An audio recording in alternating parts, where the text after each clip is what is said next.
جناب کیسے ہوا؟ تم چیف منسٹر تھے، تم نے 5 سال گزارے، تم امین تھے اس صوبے کے، کیوں کر تم نے 56 نرسز کے اوپر تم نے یہ صوبہ چھوڑا؟ مسئلہ یہ ہے کہ میں نے لوگوں کو سروس دینی ہے۔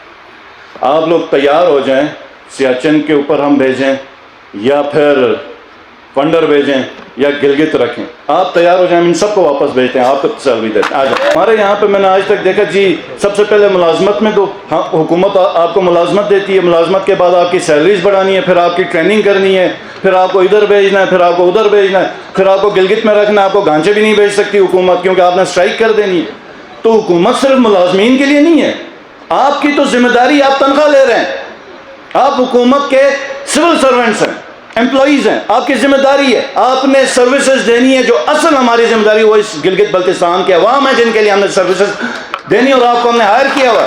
ایک ہم نے سروسز دینی ہے۔ حکومت آج تک جو نام بنا ہے جاب دینے کا، ہمارا کوئی ارادہ نہیں ہے جاب دینے کا، ہمارا آپ میں سے کسی ڈاکٹر کا ارادہ نہیں ہے، نہ میرا خواب ہے، نہ میری یہ کوشش ہے، نہ منزل ہے کہ آپ سب کو میں نوکریاں دوں، کہ ہم سے کریشن ہٹائی گئی۔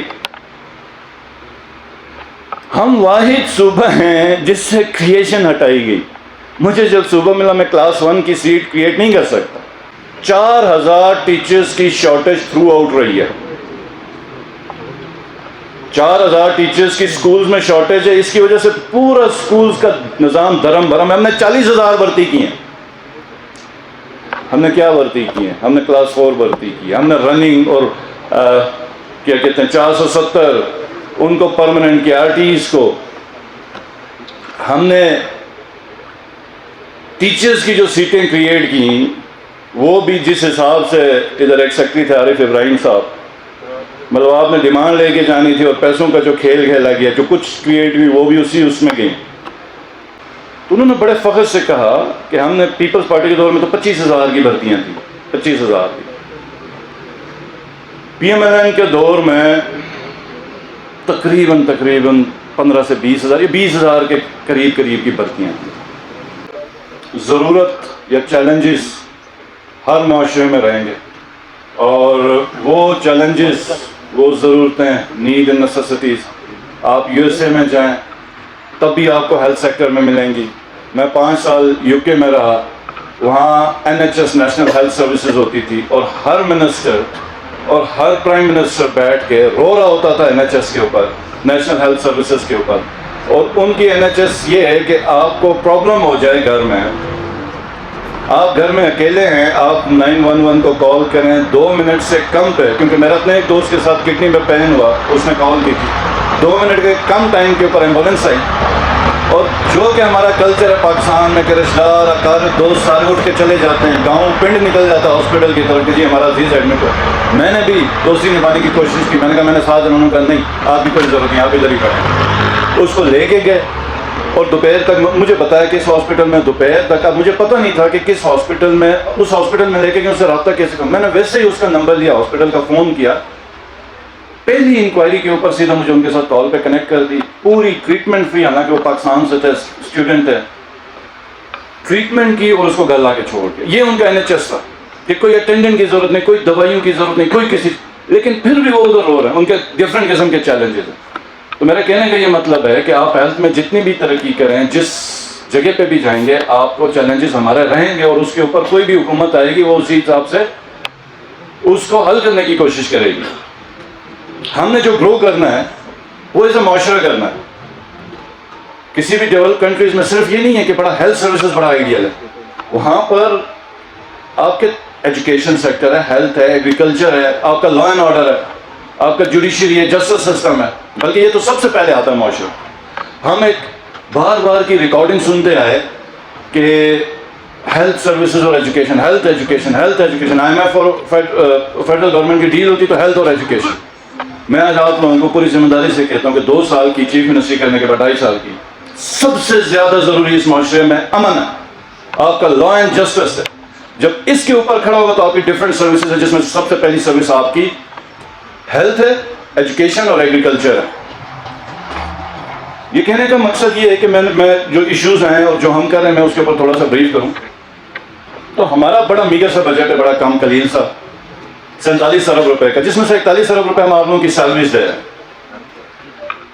اب 5 ارب روپے میں پی او ایل بھی ہے، مینٹیننس بھی ہے، فلڈ میٹیگیشن بھی ہے، لا اینڈ آرڈر بھی ہے، پولیس کی موبلائزیشن، آپ کے ایمبولینسز کی موبلائزیشن بھی ہے، تار کٹتی ہے، جنریٹر پھٹ جاتا ہے، ٹرانسفارمر کو چینج کرنا ہے، روڈ کو ٹھیک کرنا ہے، کلورٹ بنانی ہے، بار کاؤنسلز کو کچھ دینی ہے، ججز کے ہاسپٹل جو کورٹس ہیں ان کا جو بجٹ، وہ سب بجٹ اس کے اندر 5 ارب کے اندر ہے۔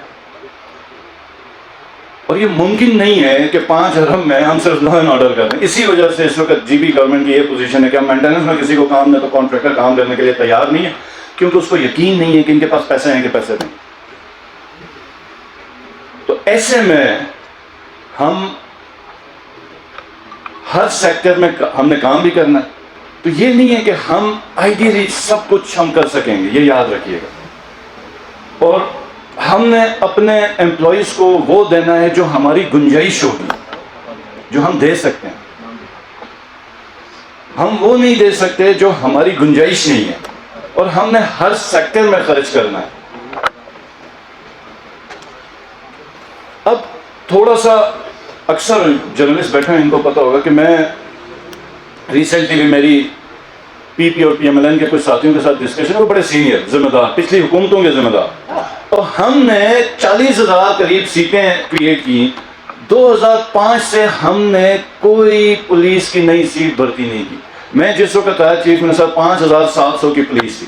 آپ کو پتہ ہے 5,700 کی پولیس تھی، اور ہمیں کہتے ہیں کہ پولیس نہیں ہے جب لا اینڈ آرڈر کا مسئلہ ہوتا ہے۔ کہاں سے لائیں پولیس؟ ہے ہی 5,700۔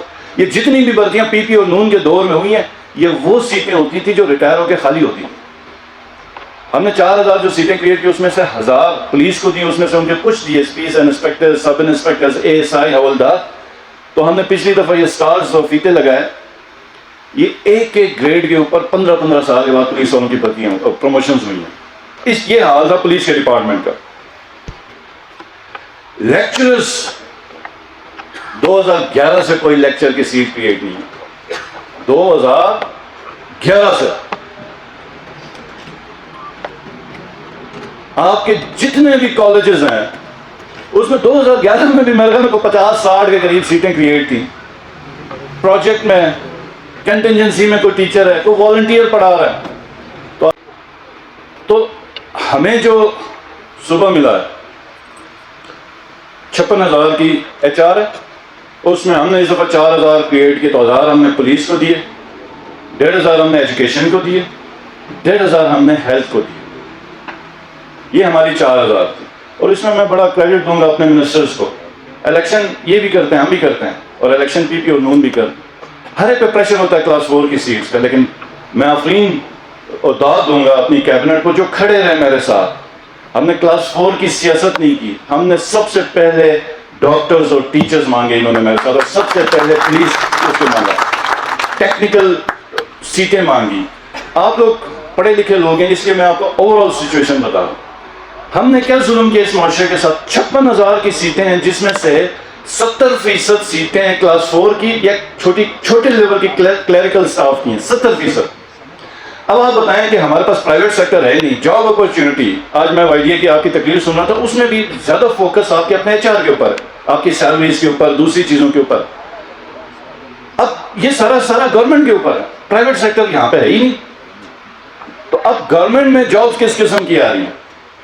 56,000 میں سے 70% وہ ہیں جن آپ نے میٹرک کیا ہے، یا اگر ایون آپ نے میٹرک نہیں کیا تو آپ 40-45% پہ آتے ہیں، یعنی کہ کلاس 4 کے اوپر۔ تو آپ کی جاب میں زیادہ اپرچونٹی، زیادہ جو چانس ہے آپ جاب پہ لگیں گے اگر آپ غیر تعلیم یافتہ ہیں اور آپ انسکلڈ ہیں۔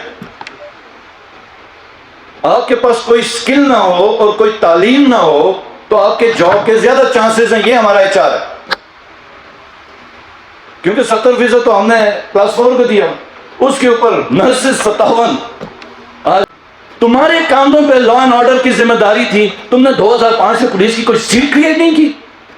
سوات میں 10,000 کی سیٹیں ہیں، 19 سے 20 لاکھ ان کی آبادی نہیں ہے، ایک سیشن جج بیٹھتا ہے، ایک ڈی سی بیٹھتا ہے، 2 اے سیز ہیں، 2 ڈی ایس پیز ہیں اور 2 اے سیز ہیں، یعنی کہ آپ کی وی آئی پی ڈیوٹیز بھی ہوگی تو یہ 4-5 ہے. ہم تو 5,000 پہ صوبہ ہیں. ہماری تو نیشنل اسمبلی، ہماری تو صوبائی اسمبلی ہے، ہمارا سپریم کورٹ ہے، ہمارا ہائی کورٹ ہے، ہمارا چیف سیکرٹری ہے، سیکرٹریز ہیں، منسٹر ہے، کیبنٹ ہے، گورنر ہے. ہمارے 10 ضلع ہیں، ان کے ایک ضلع کا جو سیٹ اپ ہے ہمارے 10 ضلعوں میں. ہمارے 3 کمشنر اور ڈی آئی جیز کا سیٹ اپ الگ ہے، اور ہمارا جو رقبہ ہے وہ کے پی کے برابر ہے. کسی نے سوال نہیں کیا، کسی نے سوال نہیں کیا کہ 4,000 ٹیچرز کے اوپر بچوں کی تعلیم مکمل ہو سکتی تھی. کسی نے نہیں کیا. میں نے ہمیشہ یہ بات اٹھائی ہے. تو یہ ظلم ہو گیا ہوا. یہ اس صوبے کے ساتھ جب اس کی داغ بالکل بہترین لائنز کے اوپر پڑ رہی تھی تو یہ ظلم ہو گیا. اور یہی وجہ ہے ہمارے 2 ہیں جو گول ویژن ہے. نمبر 1، گلگت بلتستان کے بچے کسی نہ کسی لیول پہ سکلڈ ہوں، آیا نرسنگ پہ، ڈاکٹرز پہ، انجینئرز پہ، الیکٹریشینز پہ. آپ کے پلمبر بھی بنتے ہیں، لیبر میں بھی ہیں، تو سکلڈ ہوں. نمبر 1. نمبر 2، گورنمنٹ کے حساب سے ہم سروسز دیں. ہم لوگ بالکل کیونکہ سروسز ایک اچھی مطمئن ایچ آر کے ساتھ ملتی ہے. ہم نے اپنے لوگوں کو اچھی ہیلتھ سروسز دینی جو میرا انٹرسٹ ہے. اپنے لوگوں کو اچھی ایجوکیشن دینی ہے، اچھی ٹیچنگ دینی ہے، اس کے اوپر اندر انٹرسٹڈ ہے. اس کے